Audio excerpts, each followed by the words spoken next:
community. I am here to share 3 things that will make or break your New Year's resolutions. So much we see during this time of year that people set really beautiful goals and have a lot of aspirations for themselves and then don't end up following through all the way. They might start off really strong, and I know I am guilty of doing this several times. Start off really strong, and then something happens and we weigh it out and we go back to our normal ways. And this is common and it's for a reason. And there is a way around it so that you can achieve all the goals that you set. You can follow through with it. This is your year, and I want you to succeed. So, we're going to go over these 3 really important factors into having lasting achievable goals for this next new year. So, the first thing that I want to mention is the most important acronym you'll know, and it's SMART, SMART, SMART goals. SMART goals are goals that we can achieve, that are lasting, that are permanent.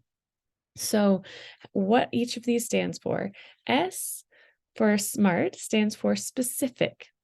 You need to make your goal very precise and specific. If we make a goal such as, I want to be healthier, in what way? Do you want to lose weight? Do you want to gain more muscle? Do you want to have a healthier metabolism? So, this could mean so many different things. So, get really specific. M stands for measurable. It needs to be able to be measured so that we can track and also know when we've accomplished and achieved our goals. And then A stands for achievable. This needs to be realistic. If we do something that's not realistic and isn't going to actually happen, then we're going to drop off. However, if we set a realistic and achievable goal, then we're more likely to surpass it if we already reach it.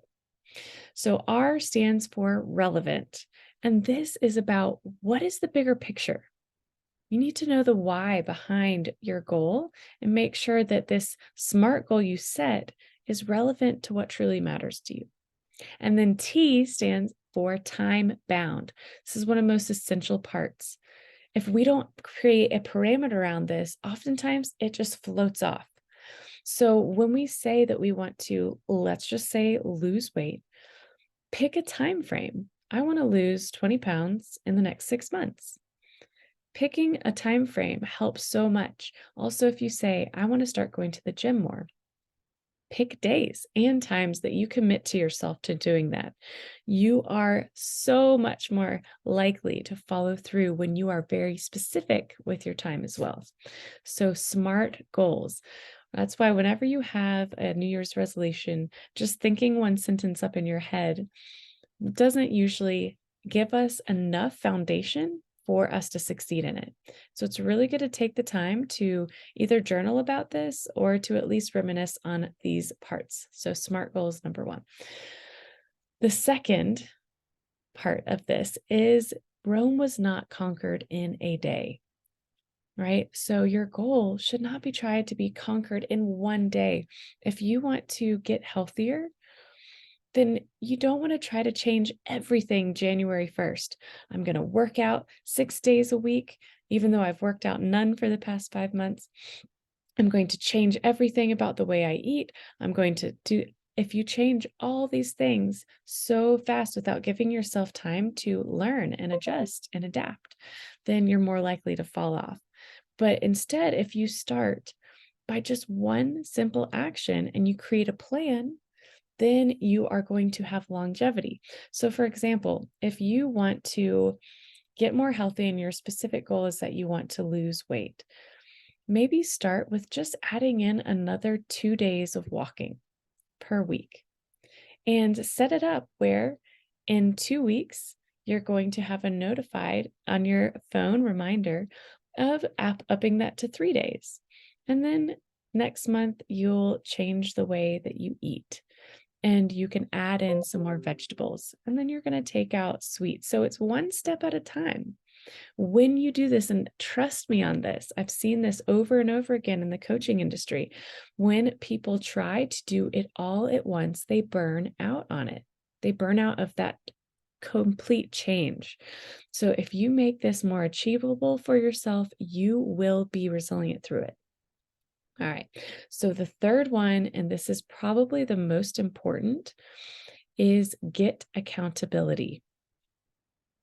You are 90% more likely to achieve your goals when you have someone holding you accountable. This can be a friend, this can be a family member, and this can also be a coach. It is one of the biggest reasons why I became a coach because I know personally how important this is. It's important for even me to have my own coach. So when it comes to anything, I've been using weight loss, so we'll just continue on that example.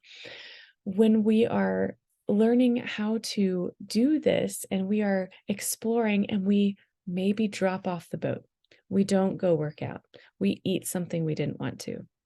If we are just by ourselves, we are more likely to hide in shame than if we have somebody who's consistently there for us, reaching out, asking questions, and encouraging us to learn from all these parts because there's no such thing as the failure. Whenever we make these mistakes, really it's a learning lesson. Okay, what are the tendencies of my mind? What are the tendencies of my body?